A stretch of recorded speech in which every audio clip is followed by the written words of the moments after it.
আমরা এই যে গীবত যদি দেখি, কোন, কোন জায়গাগুলোতে আসলে আমাদের গীবতের পরিমাণটা এই পরনিন্দা, পরচর্চা এগুলো বেশি হয়ে থাকে?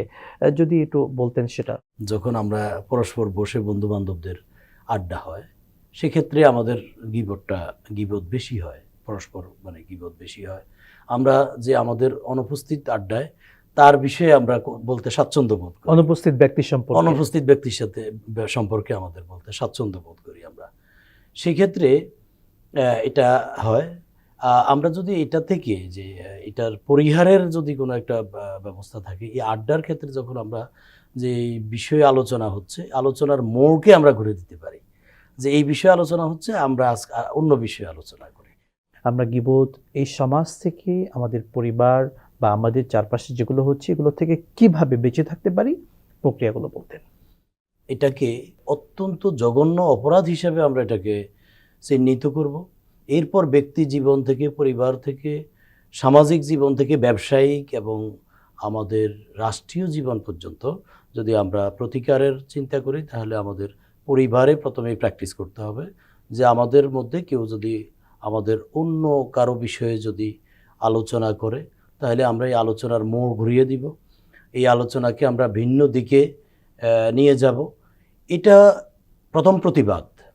এর মাধ্যমে অন্য লজ্জিত হবে, যে গীবত করছে তার মধ্যে একটা লজ্জাবোধ আসবে যে না, আমি তো এই বিষয়ে তাকে সতর্ক করে দেওয়া।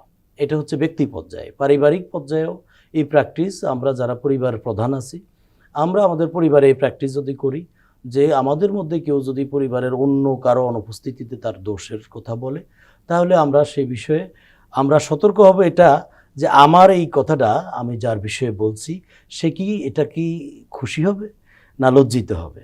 তো আমি মনে করি যে না, এটা আমার ভাই, আমার বন্ধু বা আমার প্রতিবেশী লজ্জিত হয়, তাহলে আমরা এটার থেকে নিজেকে বিরত রাখবো। সামাজিকভাবে সোশ্যাল মিডিয়ায় এখন প্রচুর এই বিষয়গুলোর প্র্যাকটিস হচ্ছে। সোশ্যাল মিডিয়াও আমরা এগুলো থেকে বিরত রাখার জন্য আমরা আমাদের অবস্থান থেকে আমরা আমাদের যারা সোশ্যাল মিডিয়া অ্যাক্টিভিস্ট আছে তাদেরকে সতর্ক করতে পারি। এখন তো পরিকল্পিতভাবে সোশ্যাল সাইটগুলোতে একটা মিথ্যাকে ছড়িয়ে দেওয়া হয়, একটা বুলিং করা হয়, এটাকেও ছড়িয়ে দেওয়া হচ্ছে, যে মানুষ কিন্তু এটার দিকে ধাবিত হচ্ছে, পরে বিশ্বাস করে সেদিকে চলে যাচ্ছে। তো এই জায়গাগুলোতে কিভাবে ফিরিয়ে আনা যায় একটু বলতেন।